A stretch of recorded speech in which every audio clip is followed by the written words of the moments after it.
The trial has begun for the man accused of killing 11 people at the Tree of Life synagogue in Pittsburgh, Pennsylvania back in 2018, and what has been called the deadliest anti-Semitic attack in American history. And the suspect has pleaded not guilty to 63 charges, including hate crimes punishable by death. Here to discuss our ABC News contributors, attorney Brian Buckmire and former Department of Homeland Security Assistant Secretary Elizabeth Neumann. Brian, I'd like to start with you.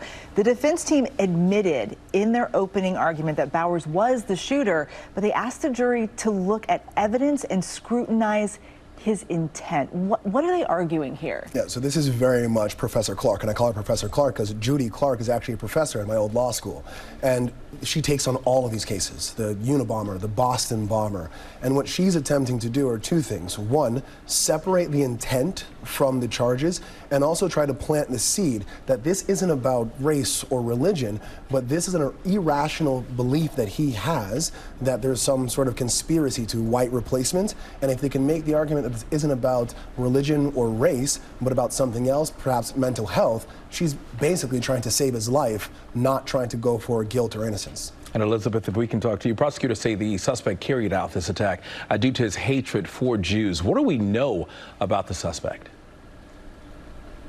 So we know that the attacker specifically chose the Tree of Life synagogue, not only because there would be Jews present on a Saturday morning for services, but because one of the congregations that met there had been supporting the resettlement of refugees. And he had strong anti-immigrant sentiments, and we actually heard that from the defense as well.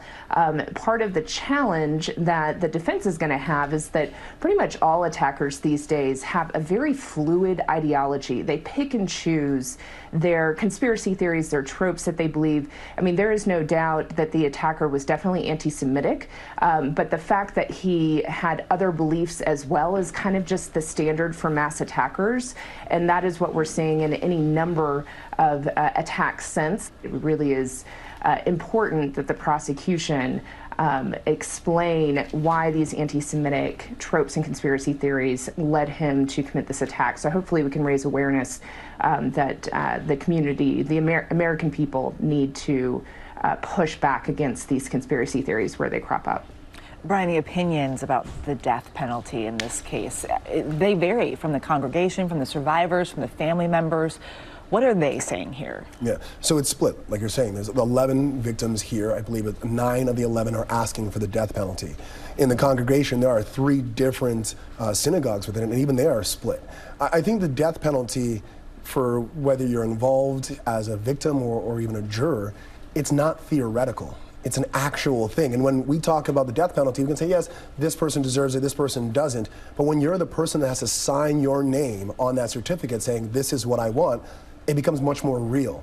And so they're saying, some are following their faith and saying, I want to forgive. And I see the evil that is within them, but I do not want to go down that road of taking another person's life. And other people are saying, you took someone from me, and I want the justice that the law allows. And that's where we have the split, not just in the community that's being affected, but also the community at large, the country. Elizabeth, what impact could this trial have when it comes to fighting extremism here in the U.S.? DeMarco, that's really important. That for so long, we're focused on international terrorism. It is important to show that we treat domestic terrorism to the extent that the law allows, and there are some distinctions there, but we treat domestic terrorism as strongly as we would address an international terrorism. One of the things that we might be seeing the prosecution do is laying this case that he was ideologically motivated, that this is domestic terrorism, and while there isn't a federal crime for domestic terrorism, there are penalties, enhanced sentencing that can go into place if it is found that you were motivated by a domestic terrorist ideology. Brian, I'm curious, what comes next in this trial? What should we be watching for here? Yeah, so trials like this are what we call bifurcated or split into 2. There's the guilt and innocence phase, which is kind of already a foregone conclusion. No one's really arguing that he did not do this.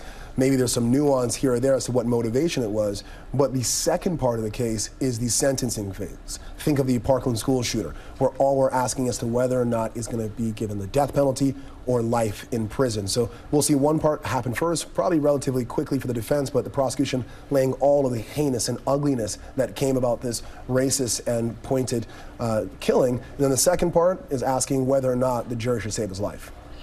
All right, thank you very much. We appreciate it, and good to see you. Yeah. Brian Buckmire, Elizabeth Neumann, thank you to both. Well, hey there, GMA fans. Robin Roberts here. Thanks for checking out our YouTube channel. Lots of great stuff here. So go on, click the subscribe button right over here to get more of awesome videos and content from GMA every day, anytime. We thank you for watching, and we'll see you in the morning on GMA.